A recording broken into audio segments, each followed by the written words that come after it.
ध्यान लगा करके सुनेंगे तो मैं जो समझाना चाह रहा हूँ पूरी बात अभी प्रार्थना सभा में ही समझ में आ जाएगी। तैयार है सब? चलो आज तारीख कितनी है? 18 जुलाई 2026। अच्छा, हमारा देश कब आजाद हुआ, यानी कि स्वतंत्रता दिवस कब आने वाला है?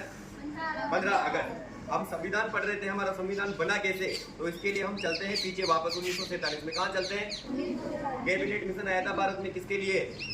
आप थोड़ी देर, कैबिनेट मिशन आया था भारत में किसके लिए?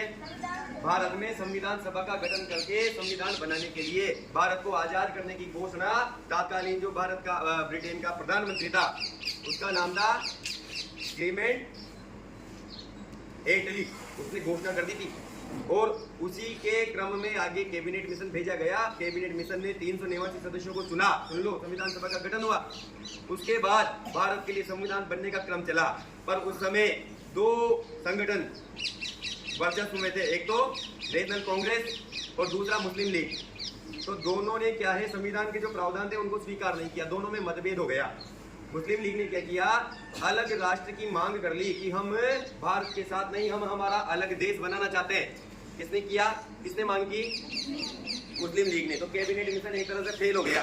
कैबिनेट मिशन क्या हो गया? फेल हो गया। उस समय तत्कालीन भारत के अंतिम वायसराय थे कौन? माउंटबेटन। कौन थे? हनुमान जी थे ना, माउंटबेटन। कौन थे? माउंटबेटन। उस माउंटबेटन ने 3 जून 1947 को, बोलो कब? 3 जून 1947 को, जो कि जून अभी निकल गया, 3 जून, एक योजना प्रस्तुत करी। क्या? उसको माउंटबेटन योजना के नाम से ही जाना जाता है कि भारत के 2 टुकड़े कर दिए जाएं, भारत का बंटवारा कर दिया जाए, मुस्लिम लीग को एक अलग देश पाकिस्तान के नाम से दे दिया जाए।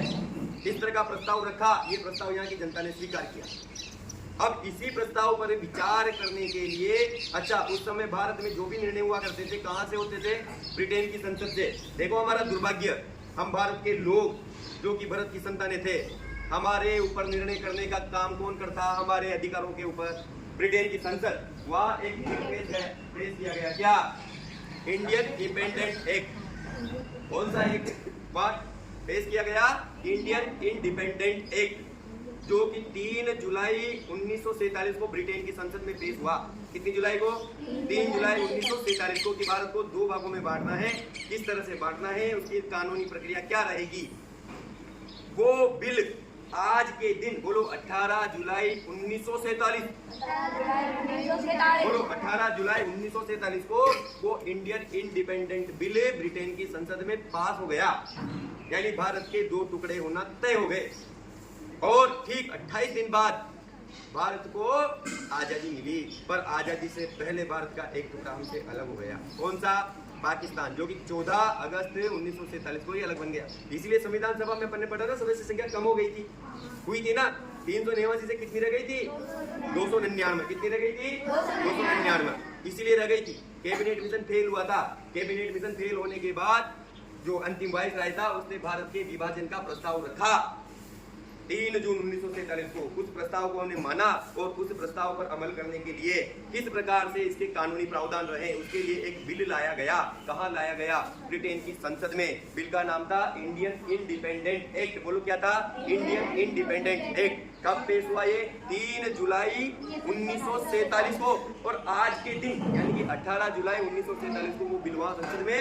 कहाँ की संसद में भाई साहब? बोलो, ब्रिटेन की संसद में पास हो गया और भारत का बंटवारा हुआ। पास हो गया आज के दिन, और फिर 28 दिन बाद हम आजाद हुए। ये सत्ता हस्तांतरण का काम वहां का जो प्रधानमंत्री था, कौन था प्रधानमंत्री? मैंने नाम बताया था अभी, क्लेमेंट एटली। उसने किसको दिया? माउंटबेटन को दिया कि यही वहां सत्ता हस्तांतरित करेंगे। इस तरह भारत का बंटवारा आई समझ में। पर अब हम जागरूक हैं। आने वाले समय में अब हमारे भारत का बंटवारा हो सकता है क्या? धर्म के आधार पर, जाति के आधार पर, क्षेत्र के आधार पर, भाषा के आधार पर हो सकता है क्या? नहीं हो सकता।